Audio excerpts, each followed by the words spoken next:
What's up, you guys? Today's video is going to be a book review. I'm going to be reviewing Forestfall by Lindell Clipstone. So Forestfall is the sequel to A Lake's Edge, also by Lindell Clipstone. This officially concludes the story, thus making the story as a whole a duology. Forestfall picks up right where we left off in Lake's Edge, so if you haven't read Lake's Edge, definitely click off this video and go read it before you jump here. This book is about 390 pages. It is considered a YA dark fantasy. There are still some gothic elements, but nowhere near the same amount as Lake's Edge. So more dark fantasy, less gothic. The story follows Violetta's descent into the underworld and also Rowan's attempts to find her and meet up with her again. The story is told in two perspectives. We get Violetta's perspective and we also get Rowan's perspective, and they are both done in first person. Just like the original book, we have this beautiful cover art.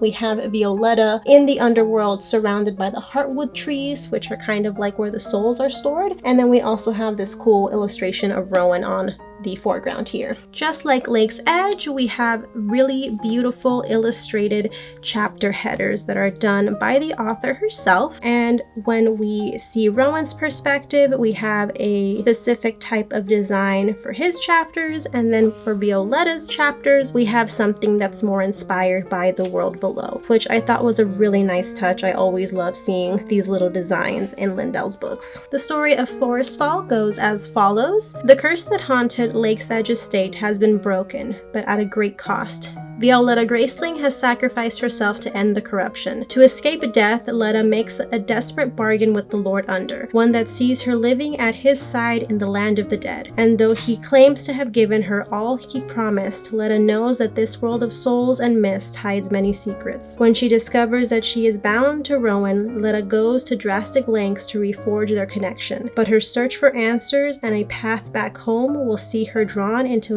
increasingly dangerous bargains and struggling to resist the allure of a new dark power. Now let us get into the things that I liked about this book. I'll try to keep it as spoiler free as I possibly can. If I'm entering into spoiler territory, I will warn you guys. So one of the things I really enjoyed is the prose, and I said the same thing about Lake's Edge. Lindell Clipstone is fantastic at writing prose. Her descriptions are lush, they're atmospheric, they're beautiful, they're haunting, and I am just in love with the way that she writes and the way she describes things.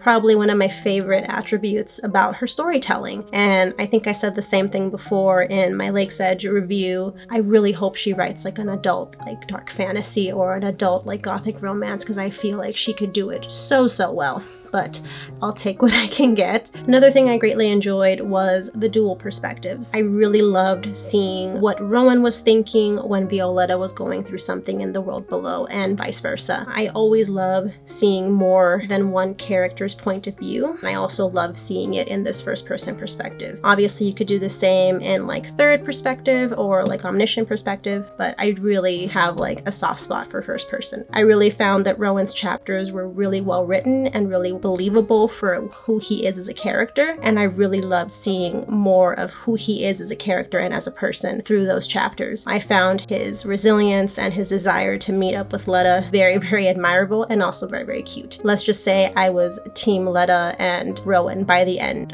of the story. To add on to that, I also really loved seeing their relationship develop through this book. Spoiler alert, obviously they're separated. Rowan is, at Lake's Edge state trying to figure out how to go into the world below, and Violetta is trying to, figure out a way to get back to the world above. You kind of see their romance bud through longing and also through the desire that they both have to see each other again. Like that is their motivating factor, which, is very romantic.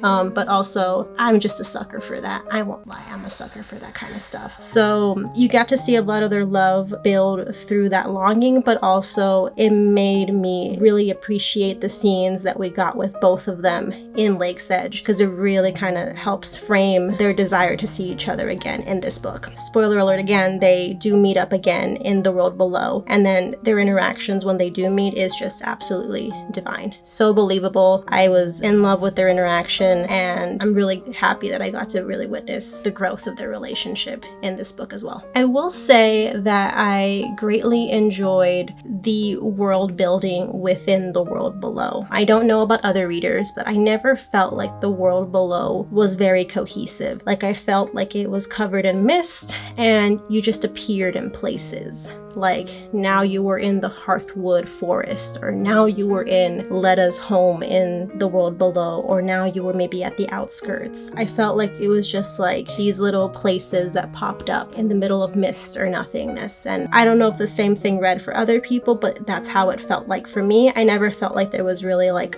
a clear like pathway to each of these locations. It just felt to me like they popped out through mist, and I really liked that because it really gave that place kind of like a sense of like endlessness, if that makes sense. Really enjoyed it, and you can kind of see how the Lord Under fits within his world along with the other creatures. To add on, I really loved the Lord Under's personality in this book. So we see a lot more of like his sassiness and a lot more of his regalness, and we also see a lot of his interactions, not just with the souls that he's trying to take care of, but also we see a bit of a, I guess you could say, a romance blossoming between Violetta and himself, and it was interesting to kind of see that play out. I really enjoyed it, to see more of who he was as a character. I will say he felt more human-like than like a god compared to the other book, but I personally didn't mind it at all. And then the last thing that I liked before I move into my dislikes is the magic system. Now, I know in my previous review for Lake's Edge, I didn't like the fact that the magic system was kind of vague, and we still do get some of that vagueness in this book as well. But I got to see more of the magic in use down in the world below. And that was enough to kind of suffice my desire to see more of the magic system fleshed out. I will say that Violetta does gain some kind of ability, and you get to see that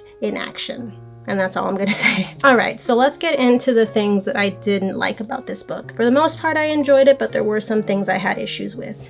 The big one is that I wasn't completely sold on the relationship between the Lord Under and Violetta. Now, I know in the first book, I was very much team Lord Under for a good minute, but there was something about the romance that just didn't click. It could have been that there wasn't enough time to really expand the relationship more, but I wasn't completely sold on it. Maybe because like he's supposed to be a god and she's just this girl. Maybe if I would have been able to see more into his mind and to kind of give me reasoning as to why maybe he was falling in love with her or why Violetta was falling in love with him. Because to me, it kind of felt like it was a bit of like a Stockholm syndrome type of thing, because she's trapped down here with basically like this book's version of Hades, and she's kind of like Persephone, which I think is what the author was trying to go for, like this Hades and Persephone type of thing, but I wasn't completely sold on it. Maybe if I could have seen the time period between Violetta, falling into the world of the dead, and then also where this book picks up, maybe it could have offered me more insight to why she was starting to fall for him. Albeit we do get some scenes to kind of explain that, but not enough to where I was satisfied. So that's one thing that I didn't like, but the scenes where we do see them have these romantic moments are fairly sweet, but for me they just weren't believable. Another thing I wasn't too fond of in this book is the way some new characters were used. So there are some new characters that pop up in the book, specifically in the world of the dead, and I felt like we didn't see them a whole lot, or they weren't like fleshed out as much as I would like. I kind of felt like they were just there to kind of propel Violetta's story, and I would have liked to see them more fleshed out. There's 3 new characters, if my memory serves me right, and one of them is fairly important in the world below. She is at the same level as the Lord Under, hint hint nudge nudge, and I felt like her design was so interesting that I would have liked to see more of her thinking and more of her like reasoning for why she was doing the things she was doing in the book, as opposed to the reasoning we got. I kind of felt like it was, a valid reason, but I'm like, I feel like it could have been more. But that's just me probably being really nitpicky, because I see why the author made the decision that she did regarding those characters. Now, the last big thing that I didn't really like is Violetta and her powers. As we know from Lake's Edge, Violetta once had magic, but she gave it up to the Lord Under, and then she was left with traces of that magic. In the world below, Violetta has an opportunity to maybe harness magic in a specific way. However, the way she goes about harnessing that magic, I felt like it was a tad too easy, and I would have liked to see her struggle a bit more when coming with the option to get this power, specifically in handling it, because I felt like she kind of mastered